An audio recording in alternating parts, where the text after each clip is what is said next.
Welcome, everybody. Most of you know I'm Gloria Duffy, President and CEO of the Commonwealth Club, and I'm going to do the ritual and gavel us to order here. So welcome to today's meeting of the club. You can find the club on the internet at commonwealthclub.org. You can see our videos on YouTube, sometimes even live streamed of our programs, and catch up with the club on Facebook and Twitter. So I'm going to moderate a wonderful program today with our distinguished guest, Nancy Pelosi, Speaker of the U.S. House of Representatives and the Congressional Representative for California's 12th District right here in San Francisco. Now in her second term as Speaker, Nancy Pelosi is the first and only woman to have held this position and is considered the most powerful woman in the political history of the United States. Among other, yes.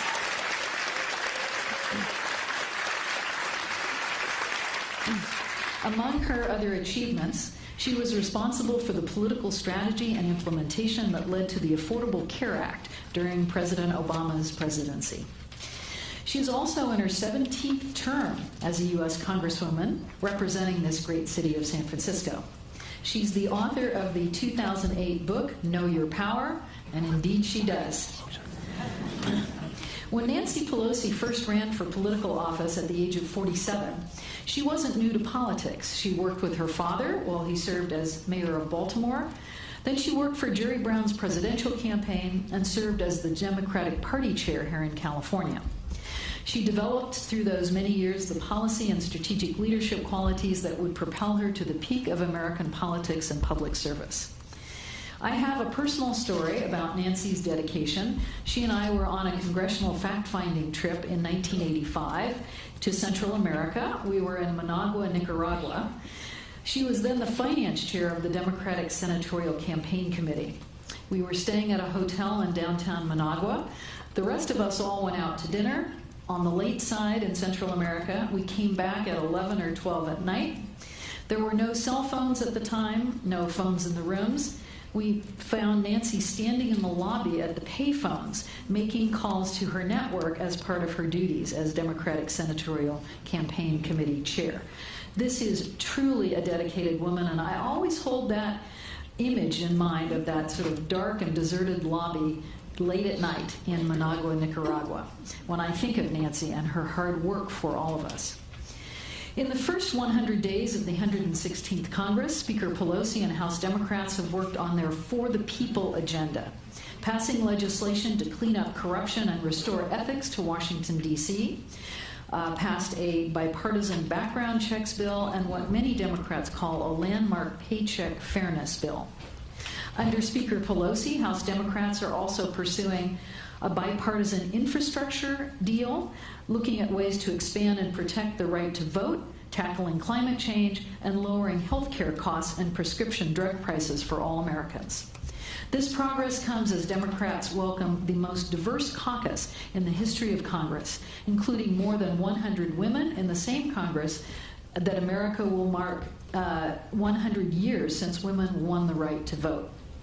So today we'll talk about the state of the country, the outlook for progress despite a divided Congress, and the future of the Democratic Party as we head toward the 2020 presidential election.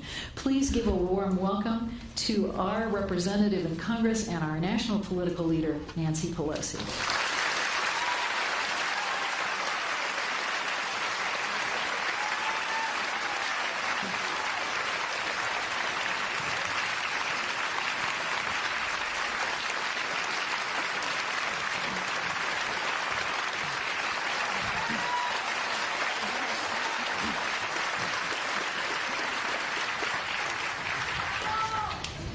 Welcome. We have so many things to talk about. And I think because it's top of mind for everybody, let's start with Robert Mueller's statement this morning. So most people know the news. He's shut down his office, resigned from the Justice Department. He's said that if he had confidence that no crimes had been committed, he would have reported that. He made a number of other statements about a president not being able to be convicted of a crime while in office. Tell us, I know you've made one comment already this morning. What is your reaction to his statements this morning? Thank you, Gloria, for your question and for the invitation to be here today. It's also wonderful to be at the Commonwealth Club with so many members of the club and concerned citizens, especially my family, my daughter Christine, her husband Peter, her father-in-law Phil Kaufman, and our grandson Octavio. And welcome. And I understand that my son Paul, our son Paul is here, Paul Jr., someplace. Paul, welcome. In any event, this is a family affair for us always. We always like to hear, whether we're present or viewing or listening, to what is of interest to our community. And I want to salute Gloria Duffy. She's just so remarkable, and we're so blessed to have her in the role that we have. While she mentioned what I was doing while they were having a late Central America-style dinner, I'll tell you what she was doing during the day. And this was so remarkable to all of us because it was, we were there to see what was happening. Madeline Huss-Russell, many of you maybe have heard of Madeline Huss-Russell, but she had something called the Columbia Foundation, which sponsored a California trip to Central America. And this is history, so we went, and it was Democrats and Republicans, NGOs. It was lovely. I mean, and when we were there and we were observing what they were teaching in school, what was happening with then Ortega, still Ortega, in Nicaragua, but what was happening in El Salvador and the rest, and as well as Honduras, where some of the Contras were, whatever. Gloria was always taking notes. Oh, Dr. Duffy. Gloria was always taking notes. And she was so serious, and she is, as you know, an expert on the Soviet Union, Russia. And she was taking notes as to the equipment, whether it was the helicopter, the parts, the airplanes, the weapons that were there, and she knew their provenance. But we didn't know how they could have so much stuff there until we later found out about Iran-Contra. But she was really getting to the heart of the matter right then and there. So it was an honor to travel with her then. It's an honor to be with her today. Thank you, Gloria. So this morning, we all heard a very patriotic American make his presentation. I have the deepest respect for Special Counsel, now former Special Counsel Mueller, and what he had to say. And as Gloria indicated, he did say if he saw any evidence that the president was not, was innocent, he would have let us know. If he had any evidence that the president was not guilty, he would have let us know, but he didn't. He didn't, and I think that was very, very important.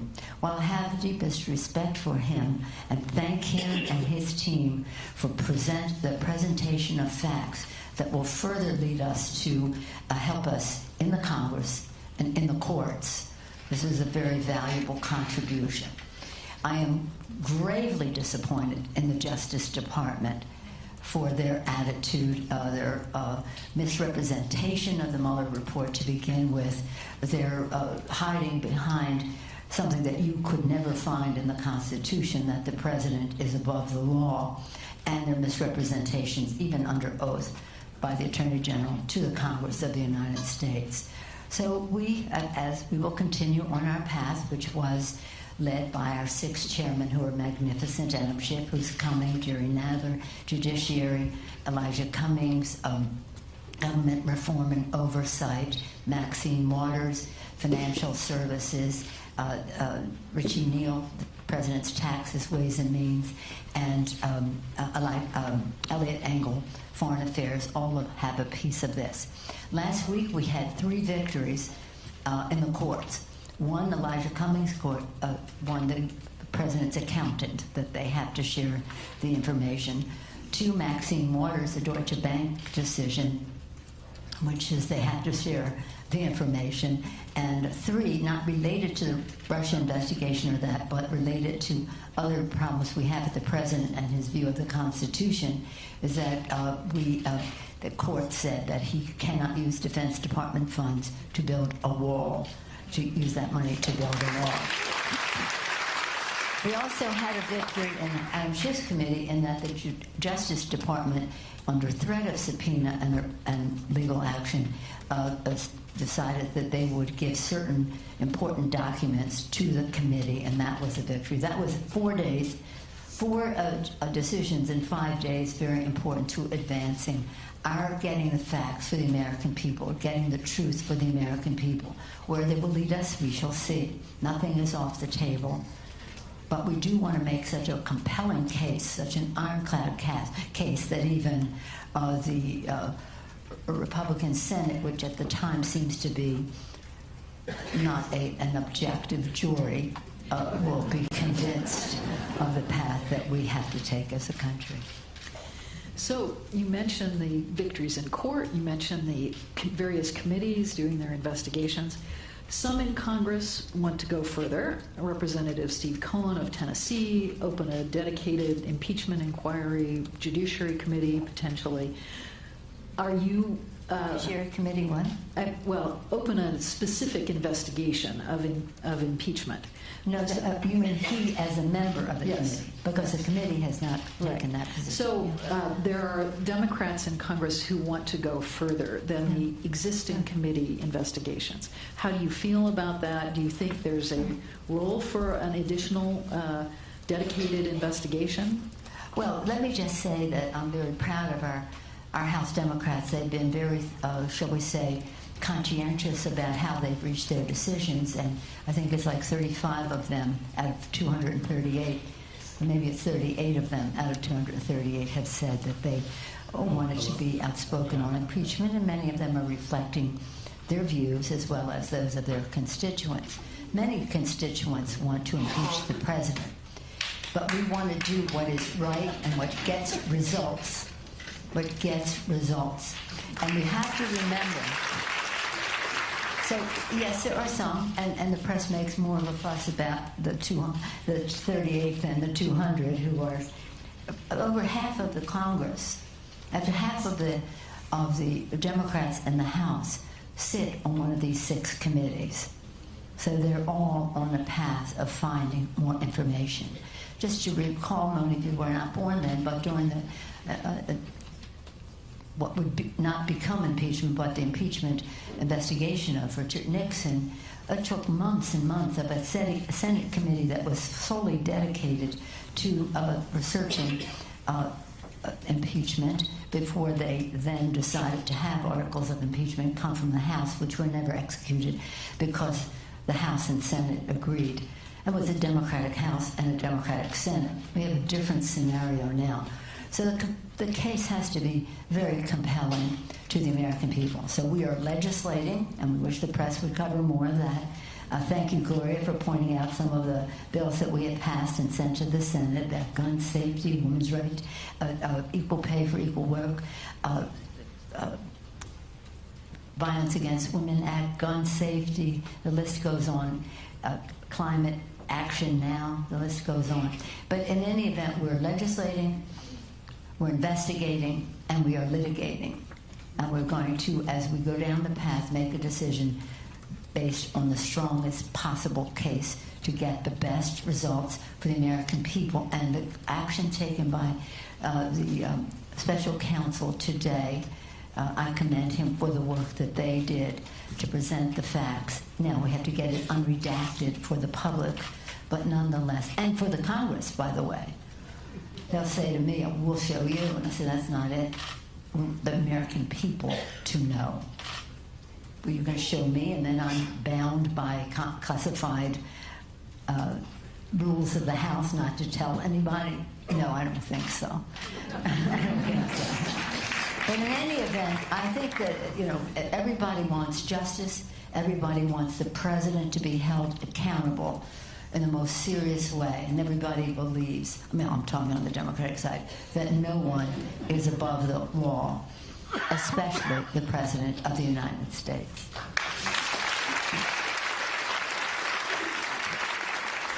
We'll come back to the remedies, the 2020 election, and the run-up I'm to sure there'll be some questions further down the future. But let's talk about legislative priorities. You mentioned some of the bills. I didn't know this, but I read recently that the first 10 HR numbers are reserved for the Speaker's priorities. That is, House resolutions or bill numbers. So you have, I think, 9 or 10 on the list. Let's talk about some of those priorities. Number one, I understand, is the For the People Act of 2019, voting rights and ethics. What does that do? What's the intent? The For the People Act is something that was very major, a priority for us in the campaign. Last year, our agenda was for the people. One was to lower health care costs by lowering the cost of prescription drugs and preserving the pre-existing condition benefit. Number two, lower health care costs. Number two, increase paychecks by building the infrastructure of America in a green, resilient way. Number three was cleaner government, lower health care costs, bigger paychecks, cleaner government. And this was legislation set out to address the fact that big, dark money has too much of a role in decision-making in Washington, D.C. And sometimes people say to me, well, I understand the healthcare thing, I understand the building infrastructure and paychecks, but why is H.R. 1 important? Well, it's central. It caffeinates everything else. It gives people confidence that if big, dark money from the fossil fuel industry were not interfering with our climate crisis and our agenda to address it. If big, dark money from the gun lobbyists were not in the play, we might be able to pass in the Senate, which we've already passed in the House, Gun Violence Prevention Act. The list goes on. And so that is central to the integrity of people voting in Congress. I'm not saying that everybody is painting everyone with the same brush, but what I am saying is right now you see the president in denial of science on climate. How could that be? How could that be? In addition to that, we won this election. This is not politics, this is civics. We won this election in the most gerrymandered, voter-suppressed political arena you could possibly imagine. And that isn't the way it should be. We were able to win in spite of the fact that they suppressed the vote, they gerrymandered the district, they had politicians choosing their constituents instead of constituents choosing their politicians. And nonetheless, we still won because we leapfrog, is that what it would be? over all of that with H.R. 1. Part of H.R. 1 and central to it is John Lewis's piece, which is about ending voter suppression. We can go more into that if you wish. And the other piece of it is to pass the Voting Rights Act. And that is in H.R. 1, but it's also taking a little, we passed H.R. 1, but we need to do more on H.R. 4, passing the Voting Rights Act, because we have to have, again, ironclad case in the court so that they don't overturn, as the Supreme Court did, in my view, wrongly, the Voting Rights Act that became law in 2007, that recent. So H.R. 1 is about just not a breath of fresh air, a gust of wind coming through D.C. to make the change that must be changed for the good of the people, to increase the impact of grassroots people, of small donors, and decrease the role of big, dark money in politics. So, H.R. 2. Infrastructure plan. Yeah, well, this is the bill that we're trying to put together with the president, and we have already. Didn't want to hear it, but anyway, I still feel optimistic. 80% of the time that I've had a conversation in person or by phone with the president, he has mentioned he wants to do infrastructure, and I think he still does. Does he want to do it enough to not be in a huff over my saying that he's involved in a cover-up? Well, we'll see. But this is not for the faint of heart. I mean, you either want to do it or you don't want to do it, and you shouldn't be offended by somebody speaking truth about your actions.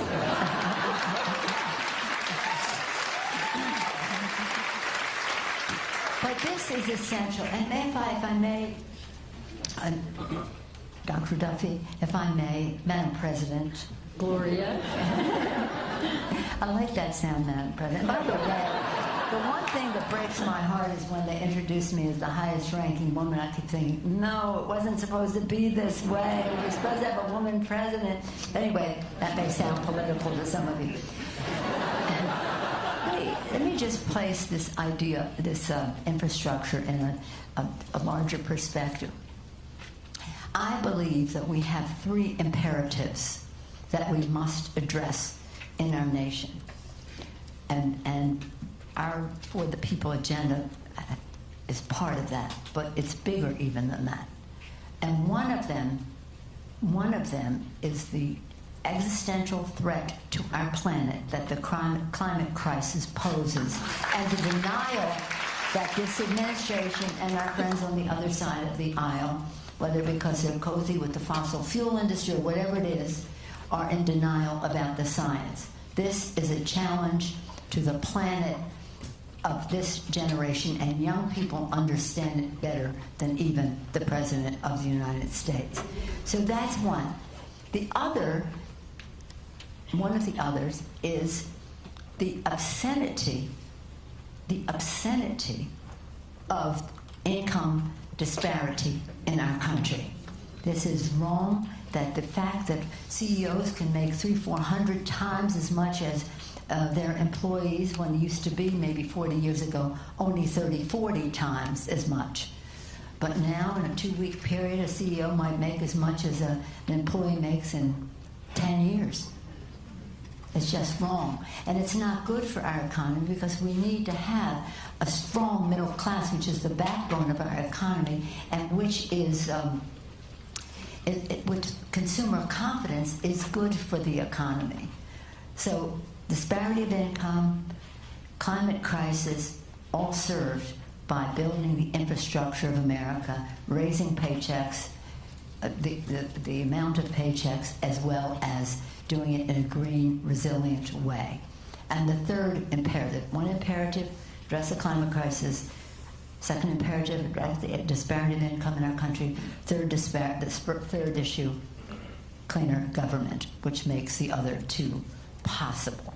So if we channel our energies and our legislative priorities in a way that advances those causes, addresses those priorities, it will be not only good for our economy and our society, it will be good for our democracy. And I want us to do it, and I say this to members, and sometimes, well, you tell me if you agree or not. I want to do it in a way, the priorities that we have through 1 through 10 here are those that have the very broad support in the public. Very broad support: gun safety, equal pay for equal work, violence against women, we've named some, gun violence prevention, and the rest. Climate action now. Equality Act, ending discrimination against LGBTQ community. These issues have broad support in the public. And so that's where we want to go, is to make progress in the place where we have the most unity. I think our founders were brilliant. Thank God they made our Constitution amendable so we could ever be expanding freedom. But they also gave us guidance. They said, e pluribus unum, from many one. They couldn't imagine how many we would be or how different we'd be from each other. But they knew that we had to strive for oneness, that our country is one, rather than to divide, but to unite. And that's what we hope to do in all of our actions, is to remember that guidance, which is very important. They're not out there to just pick a fight to pick a fight. We're out there to get results to improve the lives of America's working families and for the children.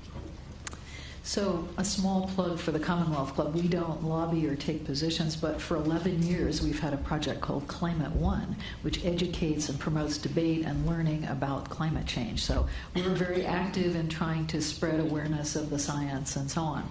There are a couple of different... Thank you for that. It's very important. And it's about public health, clean air, clean water, food safety, public health. It's about jobs, jobs, jobs, jobs, green technology, America being preeminent in the world in green technology. It's about our national security.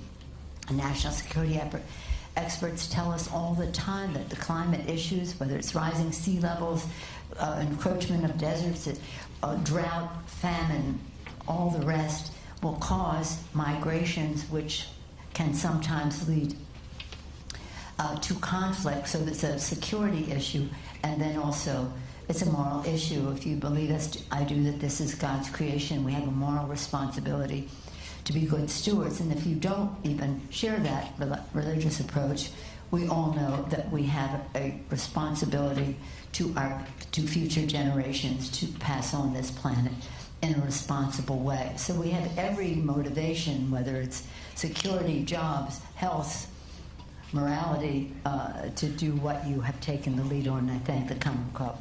Well, and thank you for your leadership. There are a couple of different strategies in Congress now and on climate change.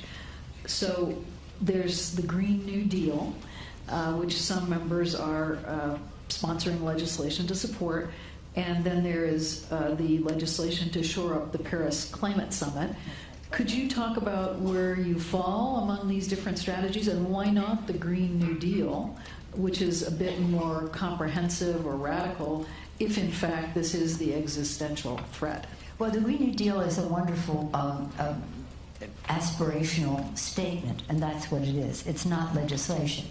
It's an aspirational statement, and it's a wonderful thing to attract attention and galvanize support, but it's not legislation.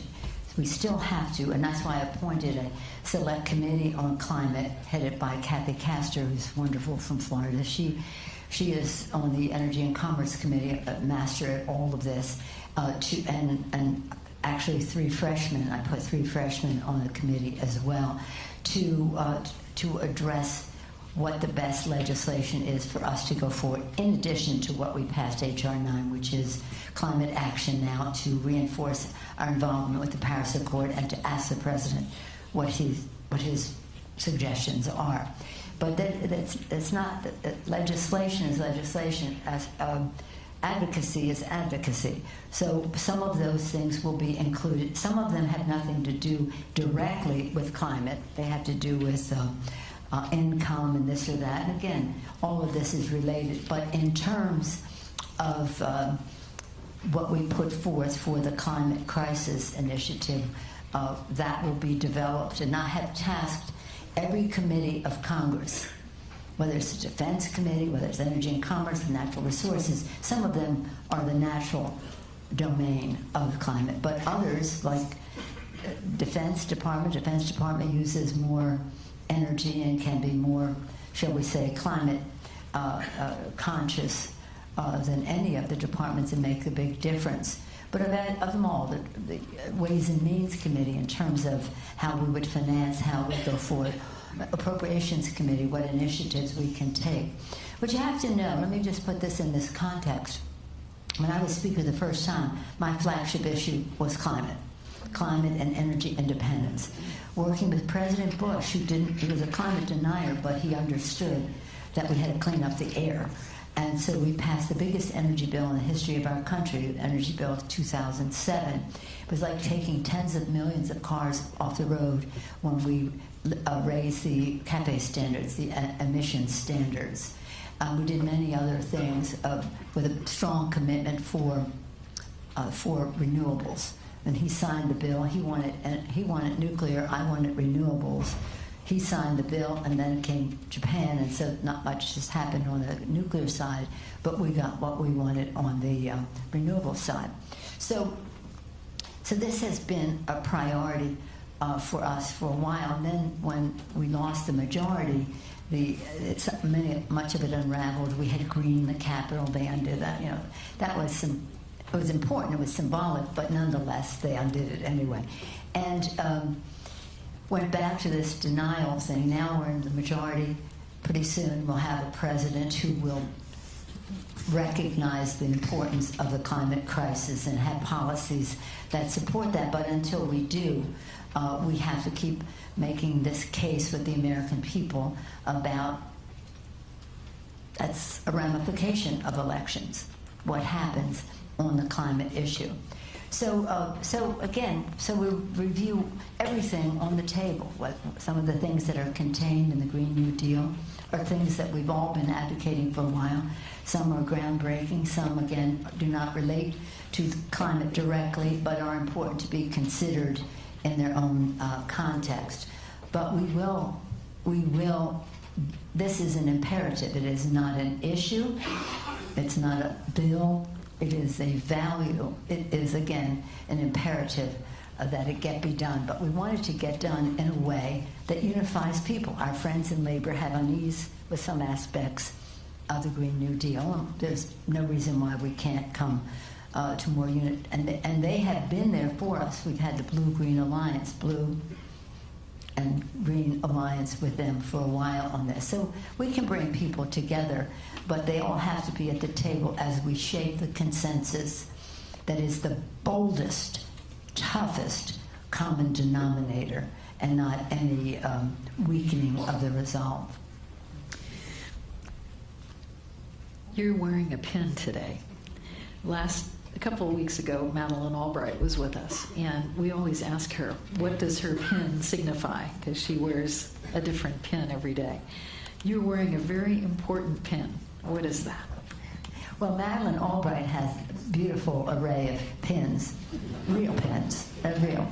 And she always would say when she would come to testify, read my pin. So it was about the environment, the butterflies, beautiful. I mean, they've been museum quality and on display. Mine is simply the mace, the symbol of power of the Speaker of the House. That's a big one. And when the Congress opens, you know, they enter with the mace. All rise, and with the mace.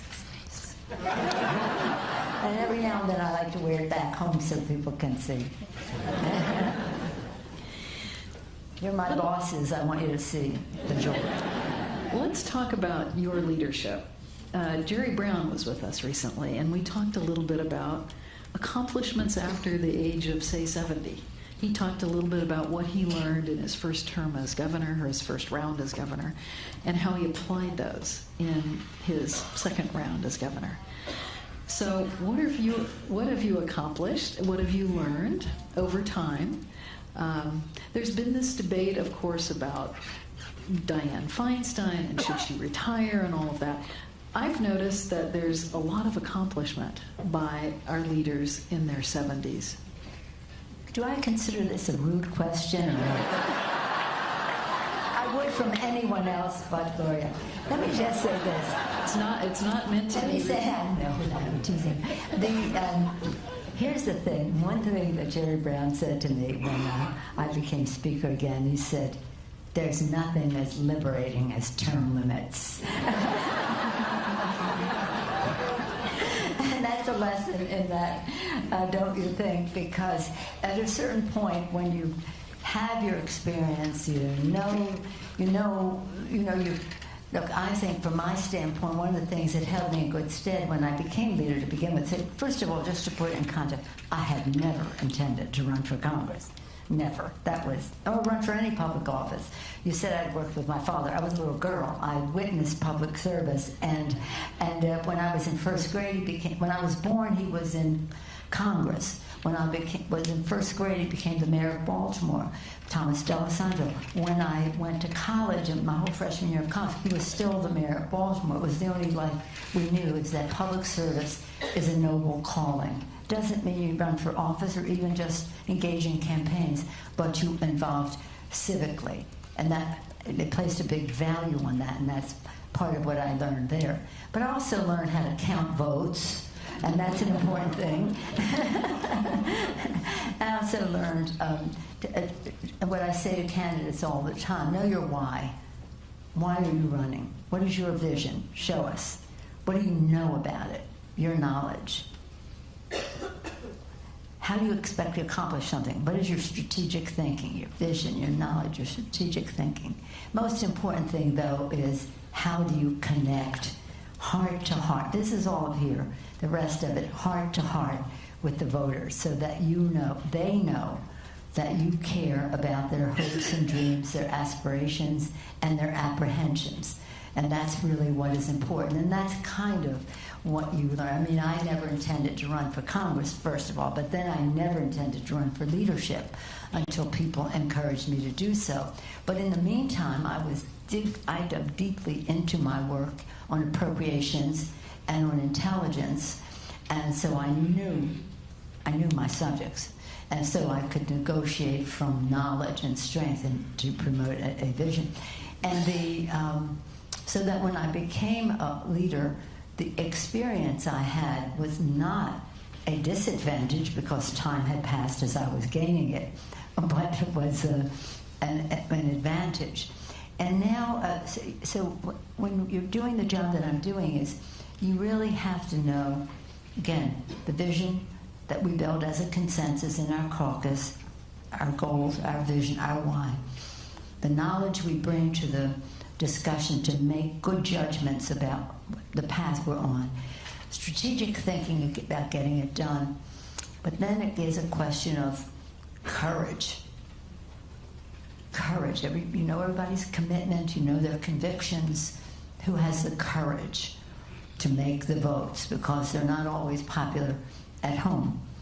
And that is what experience teaches you as well, to be very, very respectful of what motivates people to vote one way or another, and to make a judgment as you establish priorities about what is really going to produce the result, or what's just going to be a conversation, because you want results for the American people. So I would say that in the passage of time, that experience, as Jerry said, he says, since you brought him up, he used to say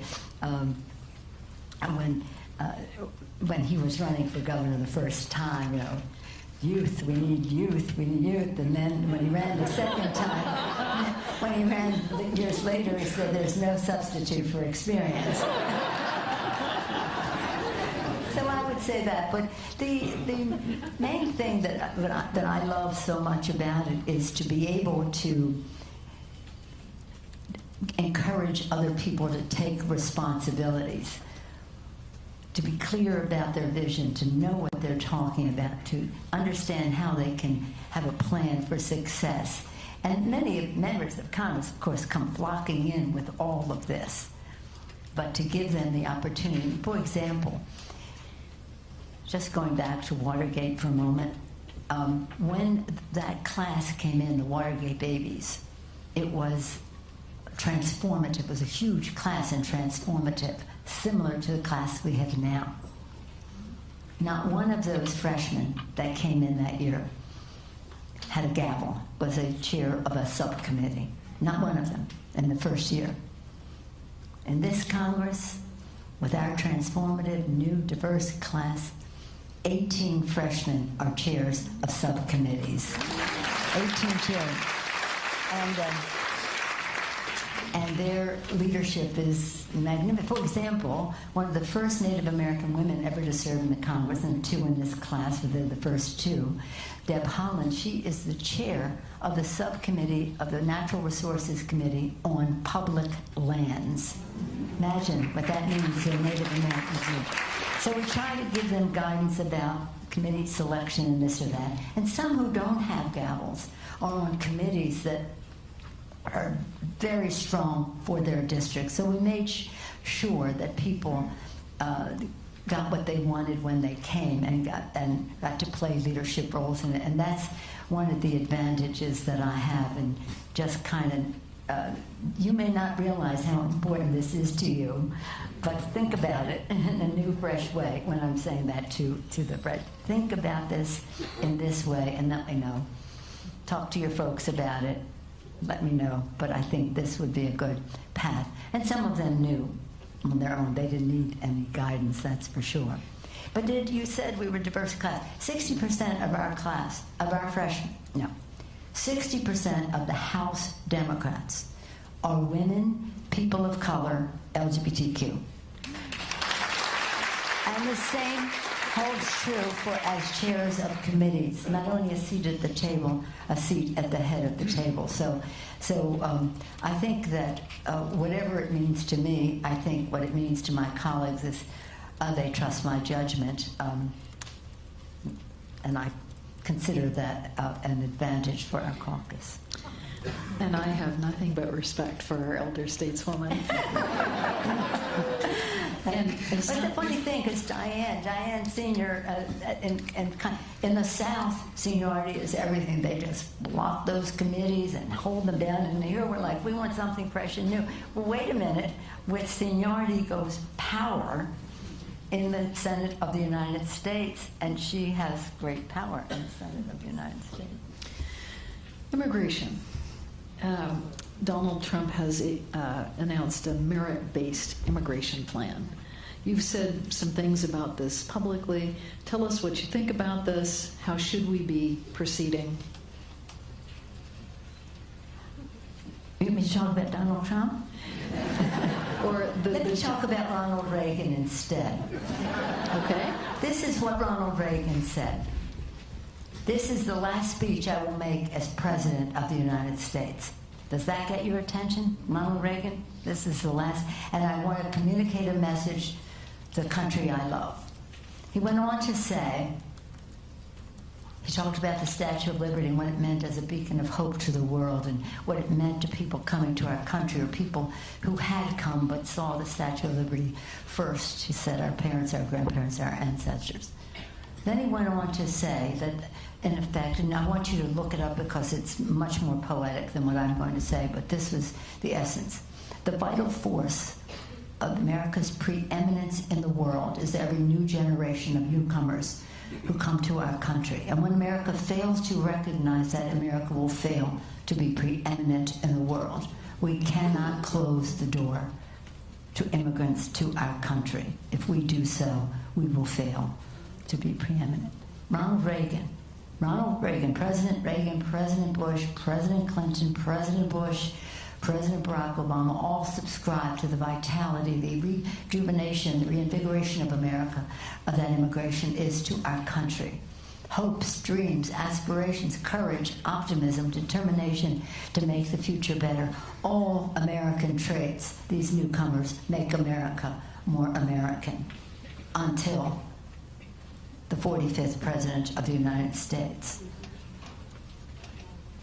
Now, do we need to have comprehensive immigration reform? Of course we do.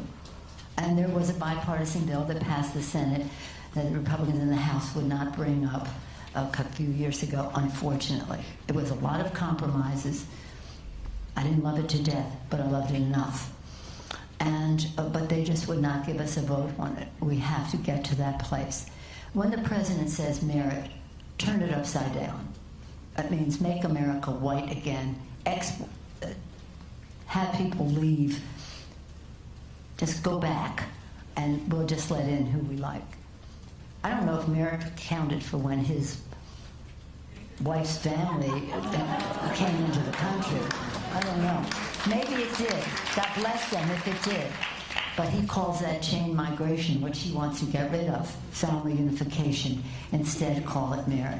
Should we attach a green card to the diploma of so many scientists and engineers and all the rest, and graduate students who train in the U.S. so that they can stay here? Of course. But that's not the point. The point is that the president does not share the view of even Ronald Reagan and two Bushes in recent history as to the value of the vitality of immigrants to our country. So there's an audience question about abortion rights, and there's a sense that some of the state legislation going on is gradually removing some of the Roe v. Wade protected rights. So in that context, the question is, how can we finally get or preserve abortion rights for all American women?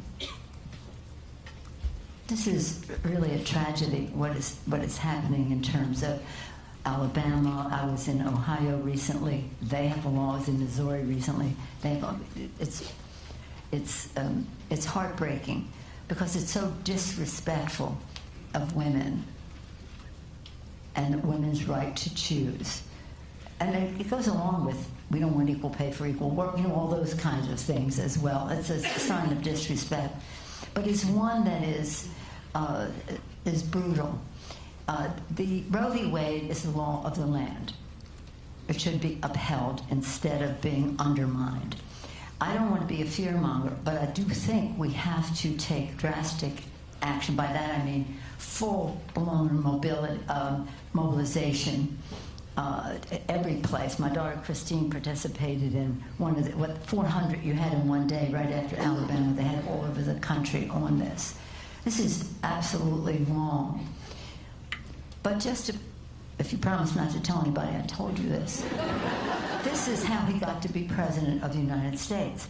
3 years ago, from this June, the President said, I will choose my justices from this list. These were all anti-Roe v. Wade judges.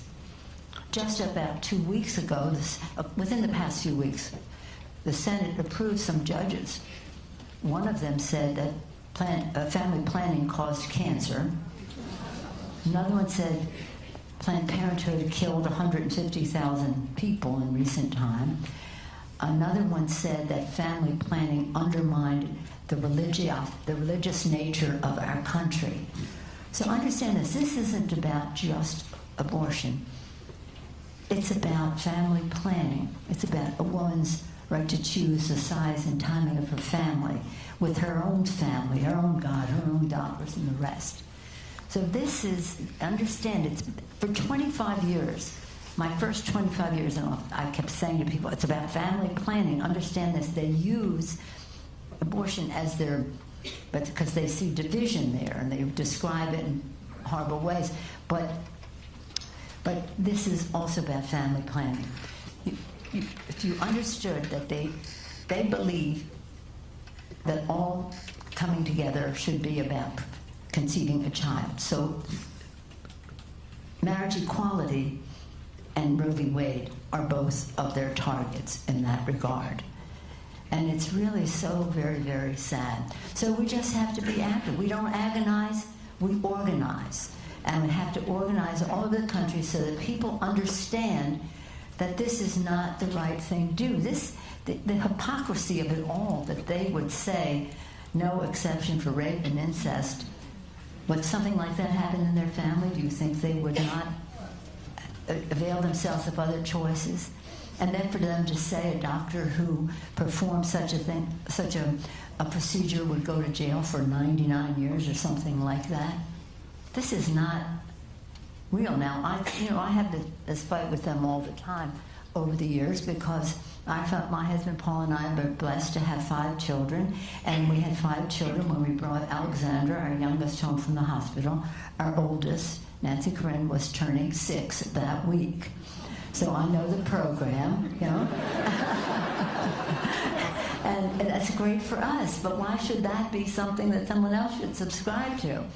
So when we had this debate on the floor some years ago, and it just steams me because it's not their business. They don't know what they're talking about. I don't think they need to lessen the birds and the bees. So one day on the floor of the House, when we're having this back and forth, and I say this as an ardent, practicing, devout Catholic. I mean, this is not right. It's just not right. Anyway, on the floor of the House, one of them got up and said, Nancy Pelosi thinks she knows more about having babies than the Pope. Yeah, you could say that. And he probably would too. But imagine.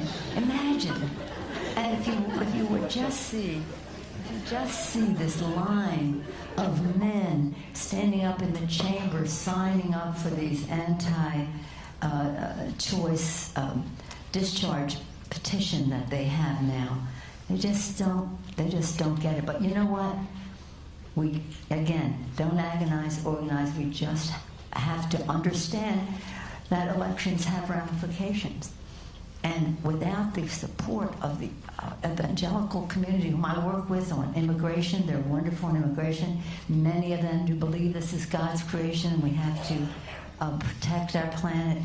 But on this subject, He is forgiven. When I say to them, You know, you care about immigration, and yet he's taking babies out of the arms of their mothers. He's separating families. How can you look the other way? Well, he's doing the best he can. Really? That's the best he can? Well, maybe it is, but that's certainly not good enough for humanity. But it is what got him there, and that's where he is. That's what brought him to the dance. That's where he is, and he's appointing those judges who will follow that course of action, and that's most unfortunate. So this next year and a half may go by quickly, and everybody be in good health. And so we'll see what happens next. But we really do have to fight in each of these states, and NARAL and Planned Parenthood and so many of the other organizations have been working effectively in different states to try to offset some of the assaults on the judgment of women, and their families, and men too. I mean, families. It's about families. But this is really tragic because of what it could lead to in those communities. And by the way, do we all agree it harms poorer people more than other people, and the injustice of it all? So there are these many issues, and there's the question of the upcoming presidential election. There's a question from an audience member. Setting aside the merits of a particular candidate or another, what do you think is the optimal strategy for winning the presidential election? Focusing on swing voters, Democratic voters, or what? You want to talk politics? Yes. I thought we were in some kind of nonprofit arena here. I was restraining myself. Aside from specific candidates. Let me just say thank you to all of the candidates who are running to put themselves on the line into the arena, to subject themselves to whatever criticism and the rest. This is not for the faint of heart, to go out there and put yourself forward. So I thank them all. Any one of them would be a better president than the current president.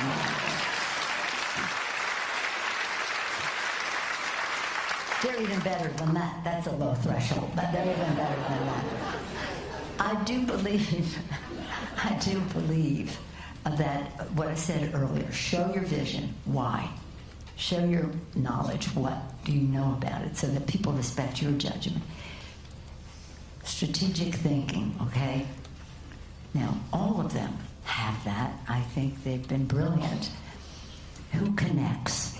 That's where the election, who connects to the heart-to-heart with the American people. And I think that will make a difference in as the field, if it does, winnows down before the convention. And I think it probably will. But it is a message that is wonderful for me in San Francisco. Is something that we have to incorporate into a more mainstream message across the country. It doesn't mean that we lessen our intensity or anything. It just means where we have the most consensus to win. That's how we won last year. Respecting, again, my San Francisco message is a big winner here. It may not necessarily be a big winner other places, but raising the minimum wage, health care for all Americans, protecting our environment, all the things that are something that we would all easily agree with, and to do so in the most aggressive way are mainstream messages across the country. So we'll just see who can, I always just say who connects, because we've had great candidates before who had all the vision, all the knowledge and judgment, all the strategic thinking that not necessarily always connect. So look out for the emotional connection in addition to the rest of it. But aren't we proud of them? They're all so courageous. I'm going to tell you something. It is not for the faint of heart. And I'll just tell you myself. People ask me, how do you take all the hits and the target? Blah, blah, blah. I said, that's their problem. If I were not effective, I wouldn't be an object of their negativity.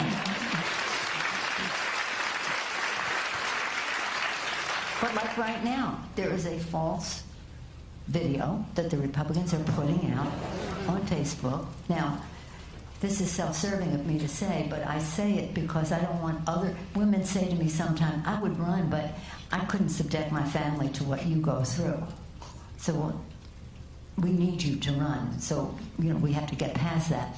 But when something like Facebook says, I know this is false, but it's a lie, but we're showing it anyway.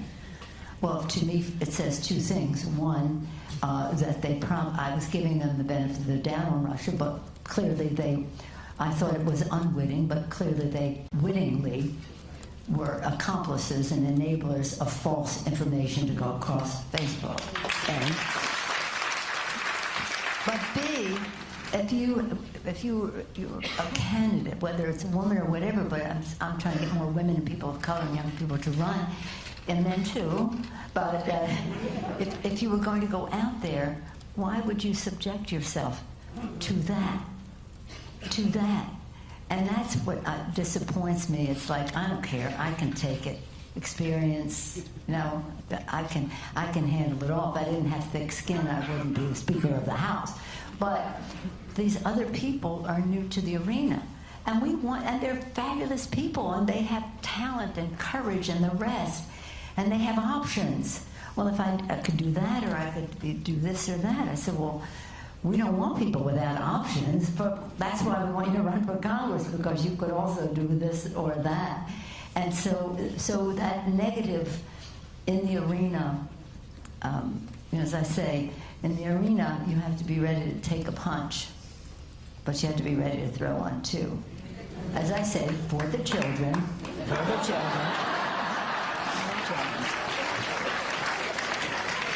So yeah, it is to women, though, really know your power, know how important it is to have many more women. We have 106 in the House of Representatives. 91 are Democrats, because we made a decision to elect women every year, more and more women to a time.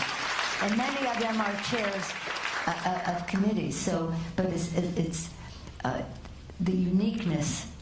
Is it different? Yeah, it's different, and different is important. Different view at the table. So when you're thinking about it, think about how needed you are. And I have no doubt, this is an absolute fact. You might consider the rest opinion. This is an exact fact. If we lower the role, decrease the role of money in politics, and increase the level of civility in politics, we'll have many more women and minorities and young people taking a chance and running for office. So, the club this year and next year is doing some concentrated programming on mental health and mental illness. We're collaborating with the Pritzker Family Fund and UCSF. We had a great talk a couple weeks ago by the actress Glenn Close, who's working to destigmatize mental illness. Some of the candidates, presidential candidates, are surfacing interesting ideas, and one of them is Seth Moulton, a member of Congress. He's made a proposal for comprehensive mental health legislation that would improve benefits for veterans and screen veterans. I think this is coming to some extent out of concern about mass shootings and so on. Screen veterans, mental health checkups, also screen school children, increase the Pentagon budget for... I'm not familiar with his legislation, but let's enlarge the issue to the mental health issue. Yes. Which we did pass legislation for mental health parity. It is a health issue. It is a physical health issue. It's mental, but it is to be treated because it has physical aspects to it. We have that. Then we have part of that into the Affordable Care Act. But what we really need, in addition to that, and thank you for mentioning, and Seth is a veteran, the part about the veterans. Right now, and this is something we spend a lot of time with, honoring our veterans. We say on the battlefield, the military leaves no soldier behind when they come home. We leave no veteran behind when they come home. If every mental health professional who is in school right now, upon graduation, every one of them went to to address veterans' mental health concerns, we would still not have enough. And there'd be nobody for anybody else. So we have to enable many more people to be engaged, whether we're helping with their student loan debt and all the rest of that, to go down this path, because we do need the healthcare professionals. The beautiful thing about our vets is that maybe a third of them have admitted to mental health, a third of returning vets, mental health challenges, and that's a big thing because it had been a stigma before, and now at least a third, and so that maybe mean more, are challenged in that way. PTSD, a big challenge to the families, the caregivers of these vets and the rest. But with all the focus we have on vets, it's not just the vets. It's everybody in our community. And while it is an issue that relates to mass murder, most people, 99% of people with mental illness are not violent people in our country. So we cannot kind of say, but for that, we wouldn't have these mass murders. But it is an issue. And we cannot let those who want to avoid gun violence prevention, not registering the guns, but to have people sign up for background checks. The background checks and the rest of that. We can't have people say, well, we don't really need that, it's just a mental health issue. No, it isn't just a mental health issue. Guns shouldn't be in the hands of certain people. Some of them may have a mental challenge, but the mental health argument is not an argument against background check legislation. So this is deadly serious in terms of how we engage ourselves in conflict and send our people to war, how we treat them when they come home, how we recognize that in families having nothing to do with veterans, that we have these challenges. Glenn Close has a family situation. She visited me recently in D.C. About these issues. And again, removing the stigma is very important. But having the funding is also is even more important to do the investments that we need in the resources, whether it's healthcare professionals or the diagnoses that are important early enough on. But I appreciate your question about mental health writ large. There are many proposals in the Congress, but all of them will have to come through as we subject all of the health proposals, whether it's Medicare for all, whether it's health care for all, but all different proposals on the table just to have health care for all Americans, and that means mental health. And it isn't even a separate category. To us, it isn't even a separate category, but it has been neglected, so we want to treat it in a more important way, the manifestations of it in a more important way. But all of it comes back to building the infrastructure of America and building the human infrastructure in America, healthcare, education, investments in the future for our country, so that to build our country, we have the workforce development to do it. To have our families succeed, they know that they will be able to have financial stability. And the biggest challenge to that is healthcare costs. So all of it is connected. And that's why the imperative of ending the disparity, facing the challenge of the economic crisis, but the door to it all, opening the door to all of it, is lowering the role of big, dark money in politics. I thank you, Commonwealth Club, for being a venue for the discussion of ideas in a way that, as I said of our founders, we are one. Whatever our differences, we respect each other in the discussion. We don't question motivation except to say, let's share our vision for a country where liberty, justice. How about on with this? How about our founders? Life, liberty, and the pursuit of happiness as part of our national purpose. That pursuit means that we have to work together to be one. Commonwealth Club is a force for all of that. Thank you, Rick Van. Thank you.